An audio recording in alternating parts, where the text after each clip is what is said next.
మంచి మిత్రుడు, సామాజిక స్పృహ బాధ్యత ఉన్నవాడు. అప్పుడప్పుడు కొన్ని కేసీఆర్ని అందుకే మీకు పాతకాలంలో రాక్షసుడు ఉంటాడు, ఎదురుగా యుద్ధం చేయడానికి పోతే సగం బలం గుంజుకుంటాడని. ఎవరు వాలా? వాలా? కేసీఆర్ కూడా అట్లాంటి వాడు, ఎంత తెలివి కల్లోడు అని ఎదురుగా పోతే సగం తెలివి గుంజుకుంటాడు. అట్లా మిత్రుడు అట్లా ఉన్నట్టున్నాడు. నాకు తెలిసి ఆయనతో చేరుతాడని నేను అనుకోను. ప్రవీణ్ పట్ల నాకు ఇప్పటికీ గౌరవం ఉంది. ఒక సామాజిక బాధ్యత ఉండి ప్రజల కోసం తన ఇంపార్టెంట్ పోస్ట్ అంటే తన డీజీపీ అయి ఉండేవాడు సర్వీస్లో ఉంటే. మొన్న కూడా నేను పబ్లిక్ సర్వీస్ కమిషన్ చైర్మన్గా వారికి ఆఫర్ ఇచ్చిన. ఎందుకంటే 2 లక్షల మంది నిరుద్యోగ యువకులకు ఒక మంచి రిక్రూట్మెంట్ బోర్డు ఉండాలని తెలంగాణ పబ్లిక్ సర్వీస్ కమిషన్ చైర్మన్గా వారిని 15 డేస్ అసలు డిలే అవ్వడానికి నేను ప్రవీణ్ గారిని రిక్వెస్ట్ చేసిన. వారు ఉంటే మంచిగా ఉంటుంది, బాగుంటుందని. వారు అది కూడా తిరస్కరించారు. లేదు, నాకు ఇంకా పెద్ద బాధ్యత ఉన్నది, సమాజంలో నేను చేయాల్సిన పని ఉంది అని వారు.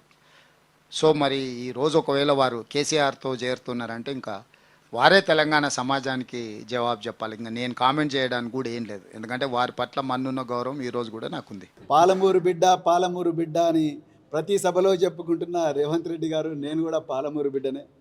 మీరు ఒకవైపు మరి శృతి మెత్తగా నన్ను పొగడుతూనే మరోవైపు నన్ను చాలా శృతి మెత్తగానే వార్నింగ్ ఇస్తున్నారు మీరు. సో నిన్న మీరు Telangana state public service commission చైర్మన్కు మరి నన్ను చైర్మన్ పదవికి నన్ను మరి ఆహ్వానం పలికినట్టుగా మరి నేను దాన్ని తిరస్కరించినట్టుగా చెప్పిండ్రు. మరి నేను మళ్ళీ చెప్తున్నా, నేను తిరస్కరించిన మాట వాస్తవమే. నేను ప్రజాక్షేత్రంలో ఉండాలనుకున్నా. సో ఇది వాస్తవమే. సో అయితే మళ్ళీ మీరు అన్నారు మరి బీఆర్ఎస్ వైపు పోతే మాత్రం ఆయన ప్రజలకు సమాధానం చెప్పాలన్నారు. నేను ఇవాళ అడుగుతున్నా, తెలంగాణ ప్రజలకు స్వేచ్ఛ లేదా? ఏ వేదిక మీద పనిచేయాలి, ఏ ప్లాట్ఫామ్ మీద పనిచేయాలన్న స్వేచ్ఛ తెలంగాణ ప్రజలకు లేదా? ఉంది, బరాబర్ ఉంది. ఇప్పుడు మీరు ఒకవైపు ఏమో ప్రవీణ్ కుమార్ మా పాలమూరు బిడ్డ, మరి మంచోడు, నా మిత్రుడు అని చెప్తున్నారు. మరోవైపు బీఆర్ఎస్ వైపు పోతే ఆయన ప్రజలకు సమాధానం చెప్పాలంటున్నారు. అంటే మీరు వార్నింగ్ ఇస్తున్నారా?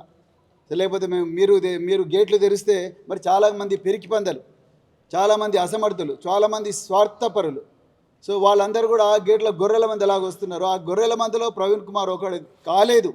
ప్రవీణ్ కుమార్ నిజమైన నిస్వార్థంగా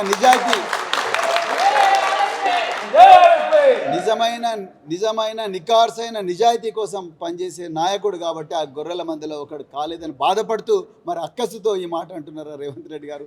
మరి మీరే చెప్పాలి.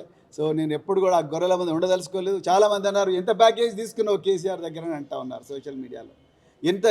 ఎంత ప్యాకేజ్ తీసుకొని పోతున్నాను మిత్రులారా. నేను మళ్ళీ చెప్తున్నా, ప్యాకేజీ తీసుకుంటానైతే నేను అధికార పార్టీ దగ్గర రేవంత్ రెడ్డి దగ్గర ఆయన గెలిచిన గేట్ల దగ్గర కూర్చొని మరి ఆ సీట్లలో కూర్చునేటోని, ప్యాకేజీల కోసం వచ్చినోని కాదు.